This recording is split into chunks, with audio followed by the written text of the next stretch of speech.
महू महल की स्थापना गागरोन के शासक अचलदास जी के पुत्र धीरज देव ने सन 1478 ईस्वी में की थी और इसे राजधानी बनाया। उस समय महू राज्य में 1400 गांव आते थे। महल 3 खंडों में विभाजित था। बादल महल, जो आज का अंधेरा महल कहा जाता है, मोती महल और रानी जी का चयक्षु। महल की लंबाई करीब 175 फीट तथा ऊंचाई 60 फीट है। इसके एक द्वार पर नगरी में इसके निर्माण का लेख विक्रम संवत 1768 का है। महू राज्य के इतिहास में एक लड़ाई हुई जिसका वर्णन ज़्यादा देखने सुनने को नहीं मिलता है। ये लड़ाई मामा और भांजे के बीच हुई, जिसकी वजह एक घोड़ा बना। यह राजस्थान में सबसे अजीब वजह बनी लड़ाई की। हुआ इस तरह कि राजा भगवत सिंह जी खींची के दरबार में एक घोड़ा जिसका नाम नैनसुख था। नैनसुख राजा भगवत सिंह के साथ साथ पूरे राज्य को प्रिय था। वे महू राज्य की शान था। रक्षाबंधन पर उनके भांजे अपनी मां के साथ राखी बांधने आए थे। इसी दौरान उन्हें नैनसुख के बारे में पता चला। उसकी काबिलियत के बारे में और उसकी प्रशंसा सुनकर उसे अपने साथ ले जाने का मत बना लिया। उन्होंने राजा के सामने घोड़ा उपहार में देने की बात की, जिस पर राजा ने उन्हें मना कर दिया, क्योंकि वह घोड़ा उन्हें बहुत प्रिय था, जिसे वे किसी भी कीमत पर अपने से दूर नहीं कर सकते थे। परंतु उनके भांजे जिद पर अड़ गए। इस मामले को सुलझाने के लिए राजा भगवत सिंह जी खींची ने उन्हें अपना आधा राज्य देने का वादा किया, मगर उनके भांजे इस बात पर भी नहीं माने और नैनसुख को ले जाने की जिद पर अड़े रहे और अंततः यह मामा भांजे की लड़ाई का कारण बनी, जिसमें काफ़ी विनाश हुआ। लड़ाई में खींची वंश तबाह हो गया और महू का महल उजाड़ हो गया।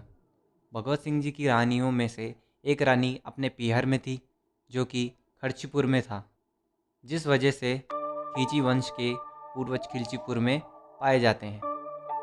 महू राज्य के 2 बड़े शहर बड़ा रायपुर तथा छोटा रायपुर समय के साथ समाप्त हो गए और मिट्टी में मिल गए। ऐसे ही और तथ्य हैं, जैसे यहाँ एक और जौहर किया गया, जो कि राजपूत रानियों द्वारा बारूद के ढेर पर बैठ कर किया गया। महू महल में धन के अपार भंडार थे, जिसकी वजह से अभी तक लोग यहाँ उन भंडारों की खोज में लगे हैं।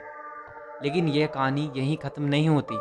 ये कहानी जो आपको बताई गई है, ये गूगल पर उपलब्ध है। तो इस वीडियो में पुराने ज़माने के लोगों को कैसे भूल सकते हैं, हम उनके द्वारा बताई गई बातों को भी बताएंगे।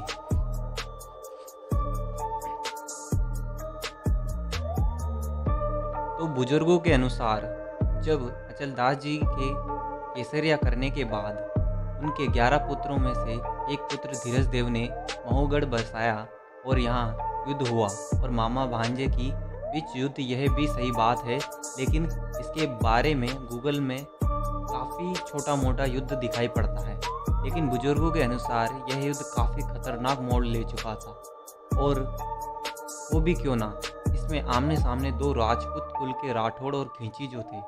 कहा जाता है कि युद्ध की शुरुआत ऐसे हुई कि जब कंवर जी महाराज के विवाह के दौरान।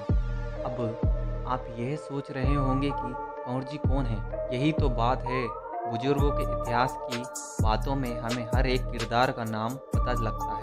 खैर, कंवर जी महू महल के राजकुमार थे। कहते हैं कि प्रति सिंह राठौड़ अपने अपमान नहीं भूले थे जो दरबार में हुआ था। वे मन ही मन बदला लेने के बारे में सोच रहे थे। तो जब उन्हें पता चला कि कंवर जी का विवाह है, तो उन्हें एक वार करने का मौका मिल गया। उन्होंने धोखे से वार करने का मन बना लिया। कहा जाता है कि वहाँ एक ब्राह्मण था जो कि काफ़ी सिद्ध था। उसको पृथ्वी सिंह ने अपनी तरफ मिला लिया।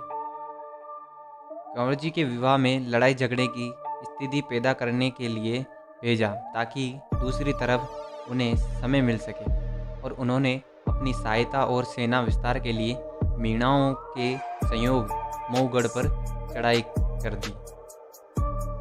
और इधर उस मायावी ब्राह्मण ने एक नारी का रूप धर के उस विवाह को लड़ाई झगड़े का रूप दे दिया।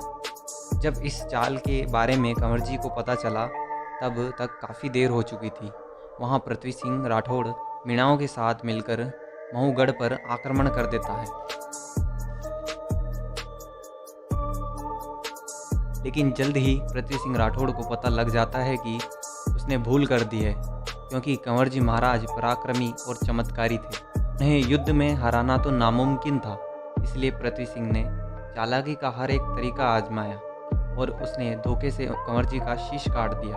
और पृथ्वी सिंह ने सोचा कि वह युद्ध जीत गया है, लेकिन वह भूल गया था कि अब की बार उसका पाला किससे पड़ा है। शीश कटने के बाद भी वह युद्ध करते रहे। पृथ्वी सिंह को मुंह की खानी। इतना ही नहीं, कहते हैं कि कंवर जी की घोड़ी का भी सिर कट गया था। चौंकाने वाली बात तो यह है कि केसर घोड़ी का सिर कटने के बाद भी वह जिंदा रही और सीधे महल में जाकर शांत हुई। कंवर जी का धड़ भी अंधेरे महल में शांत हुआ।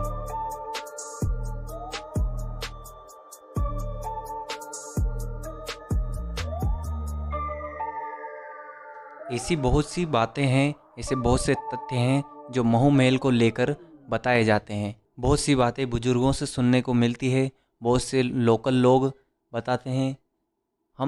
हमें नहीं पता कि कौन सी बातें सत्य हैं, लेकिन हम इतना ज़रूर जानते हैं कि आपको जानकारियों से वाकिफ़ कराएं।